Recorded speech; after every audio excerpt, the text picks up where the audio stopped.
Magandang umaga sa ating lahat. Ngayon ay December 15, 2024 at narito ang update ukol sa maging lagay ng panahon sa susunod na 24 oras.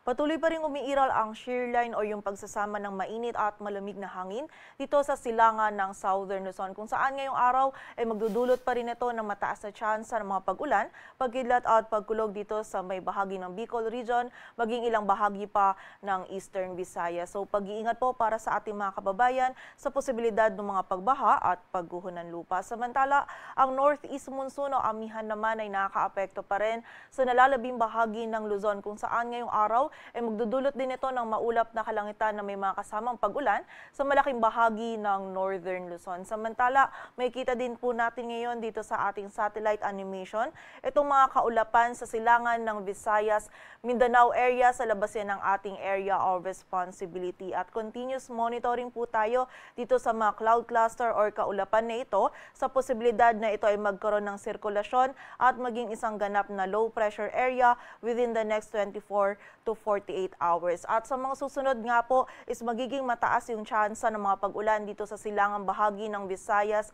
at Mindanao. Maaari pong dulot yan nitong potential LPA or ng shear line. So continuous monitoring po tayo and patuloy na magantabay sa updates na ipapalabas ng Pag-asa.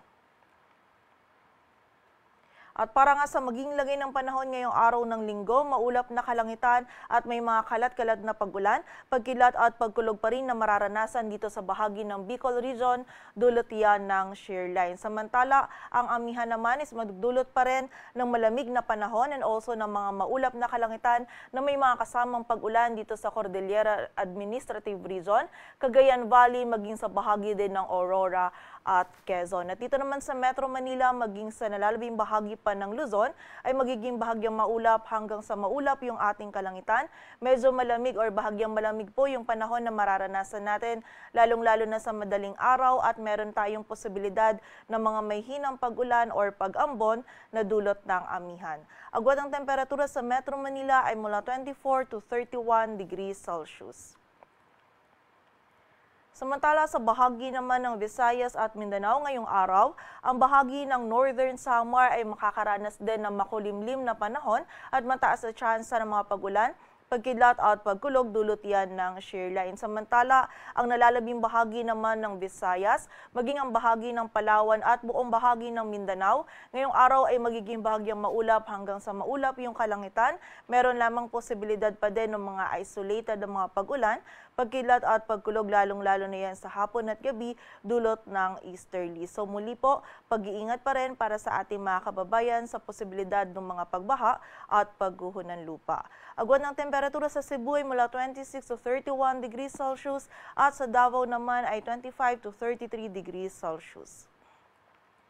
At dulot ng Northeast Monsoon o amihan ay meron tayong nakataas na gale warning sa mga dagat baybayin ng Batanes, Cagayan kasama na yung Babuyan Islands, sa bahagi ng Isabela, Ilocos Norte, Ilocos Sur, maging sa La Union at sa western coast ng Pangasinan kung saan hindi po muna natin pinapayagang pumalaot yung mga kababayan nating mangisda pati na rin yung may mga maliliit na sasakyang pandagat.